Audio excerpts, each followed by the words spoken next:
Hello and welcome to my channel Ndewo. The name of my channel is Igbo Academy and my name is Choma. Today we are going to talk about New Year celebration phrases in Igbo language. New Year in Igbo language is called Afọ Ọhụrụ, and the celebration to usher in the new year is called Ịchụ Afọ. So many rituals go on before then to thank God for his mercy for the new year. Number one phrase is Happy New Year. Happy New Year. And Happy New Year in Igbo language is Ezi Afọ Ọhụrụ. So if you see an Igbo person, you tell the person Ezi Afọ Ọhụrụ. Ezi Afọ Ọhụrụ means Happy New Year. Ezi Afọ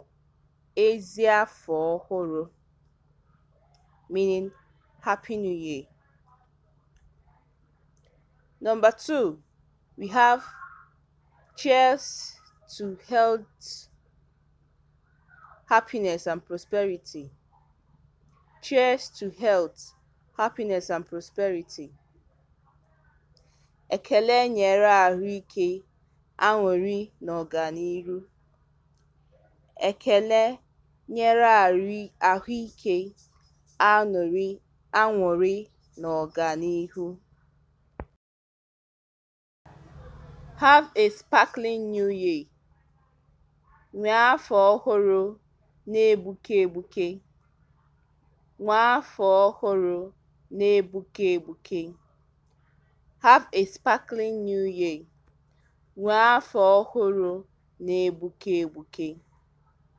Nwee afọ ọhụrụ na-egbuke egbuke.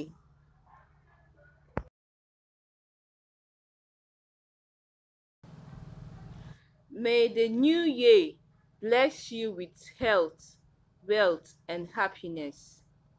Ka afọ ọhụrụ jiri ahụike, akụ na ụba na obi ụtọ gọzie gị. Ka afọ ọhụrụ jiri ahụike, akụ na ụba na obi ụtọ gọzie gị. May this year bring you much success and may your journey be wonderful. Ka afọ a wetara gị nnukwu ihe ịga nke ọma na ka njem gị bụrụ ọmarịcha.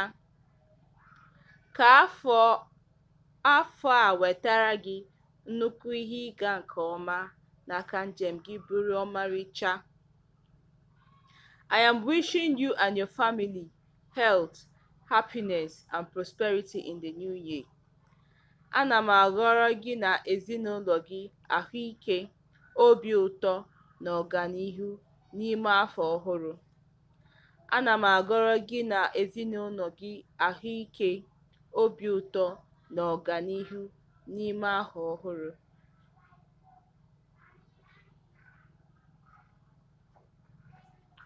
Thank you for all you have done for me in the past year. Daalụ maka ihe niile ị mere m n'afọ gara aga. Daalụ maka ihe niile ị mere m n'afọ gara aga. Daalụ maka ihe niile ị mere m n'afọ gara aga.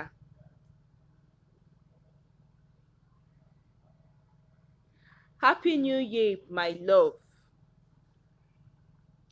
Ezi afọ ọhụrụ ịhụnanya m. Ezi afọ ọhụrụ ịhụnanya m. Ezi afọ ọhụrụ ịhụnanya m.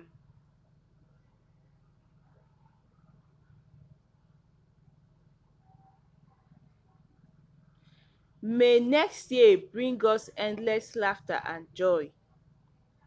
May next year bring us endless laughter and joy. Ka afọ ọzọ wetara anyị ọchị na ọṅụ na-adịghị agwụ agwụ. Ka afọ ọzọ wetara anyị ọchị na ọṅụ na-adịghị agwụ agwụ.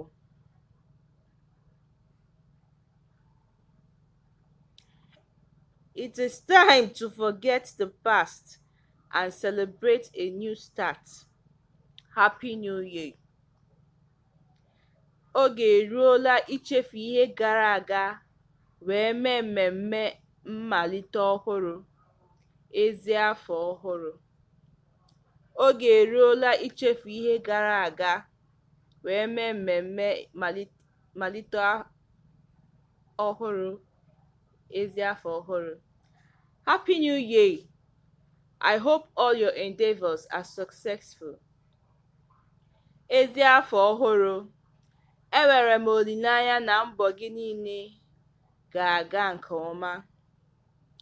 Ezi afọ ọhụrụ, enwere m olileanya na mbọ gị niile ga-aga nke ọma.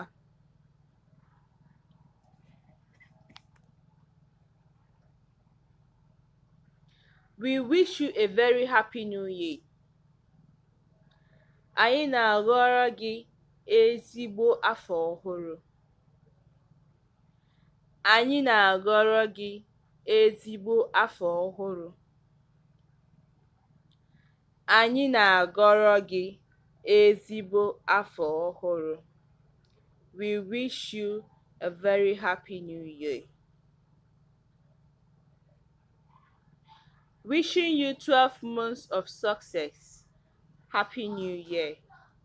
Wishing you 12 months of success. Happy New Year.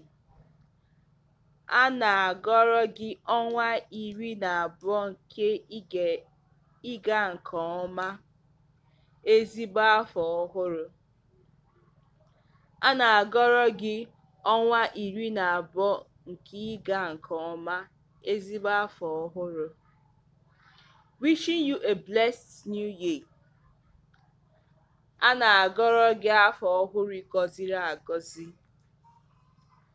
A na-agọrọ gị afọ ọhụrụ gọziri agọzi. A na-agọrọ gị afọ ọhụrụ gọziri agọzi. Wishing you a blessed new year.